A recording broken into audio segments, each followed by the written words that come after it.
오늘은 연중 제21주일입니다. 오늘 복음은 예수님께서 제자들에게 사람의 아들을 누구라고들 하느냐 하고 물으시는 내용입니다. 이 대목에서 예수님 당대의 사람들이 예수님을 어떻게 생각하고 있었는지 짐작해 볼 수 있습니다. 제자들은 예수님께 세례자 요한이라고 합니다. 그러나 어떤 이들은 엘리야라 하고 또 어떤 이들은 예레미야나 예언자 가운데 한 분이라고 합니다 하고 자신들이 들은 소문을 전합니다. 이 소문에 등장하는 인물들은 공통점이 있습니다. 모두 돌아가신 분들이고 또 예언자로 여겨졌던 이들입니다. 세례자 요한은 조금 다르지만 그래도 세례자 요한은 구세주이거나 또는 구세주에 앞서 다시 올 엘리야 예언자로 여겨졌으니 구약시대의 예언자들과 공통점이 있다고 볼 수 있을 것입니다. 그런데 사실 예수님의 시대는 예언 전통이 끊어진 지도 거의 460년 가까이 된 때였습니다. 마지막 예언자인 말라키 예언자가 기원전 430년경에 활동한 예언자였으니 말입니다. 예수님께서는 당시 종교 지도자들과 전혀 다르게 활동하시고 말씀하셨기 때문에 예수님 당시의 사람들은 과거에 활동한 예언자들이 이런 분이셨을까 하고 생각했을지도 모르겠습니다. 예수님께서는 이어서 제자들에게 질문하십니다. 그러면 너희는 나를 누구라고 하느냐 하고 물으십니다. 제자들을 대표하여 베드로 사도가 스승님은 살아계신 하느님의 아드님 그리스도이십니다 하고 대답합니다. 이 짧은 고백에는 몇 가지 내용이 들어 있습니다.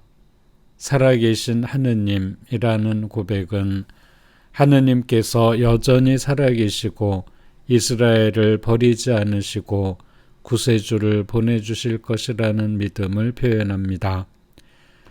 하느님의 아드님이라는 표현은 예수님께서 하느님과 특별한 관계를 맺고 계시며 또 특별한 권위를 가지고 계신 분이라는 뜻입니다. 히브리어로 메시아라는 말을 번역한 그리스도는 기름 부음 받으니 곧 축성된 이라는 뜻입니다.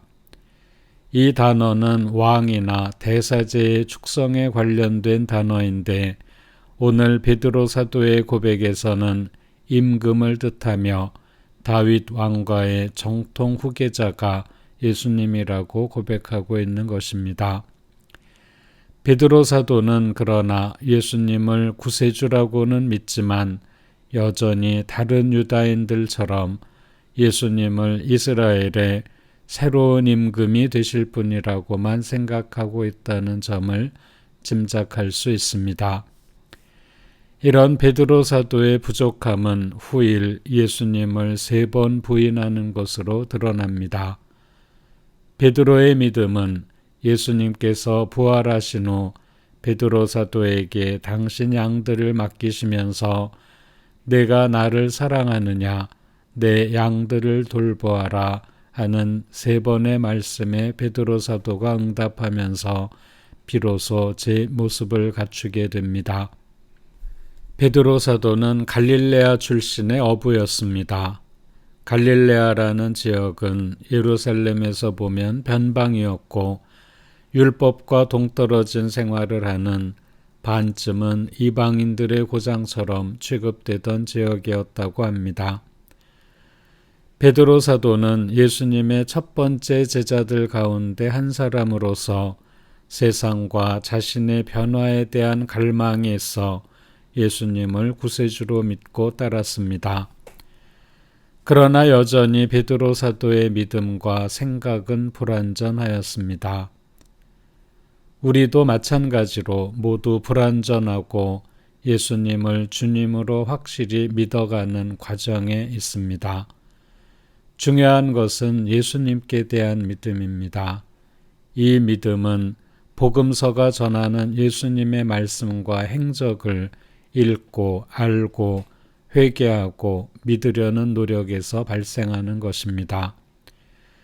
예로니모 성인께서는 성경을 모르는 것은 그리스도를 모르는 것이다 하고 말씀하셨습니다.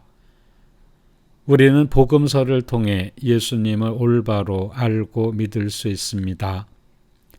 복음서가 전하는 예수님을 잘 살펴야 가짜 믿음, 증오와 차별에 찬 거짓 믿음을 분별해낼 수 있습니다. 영광이 성부와 성자와 성령께 처음과 같이 이제와 항상 영원히 아멘.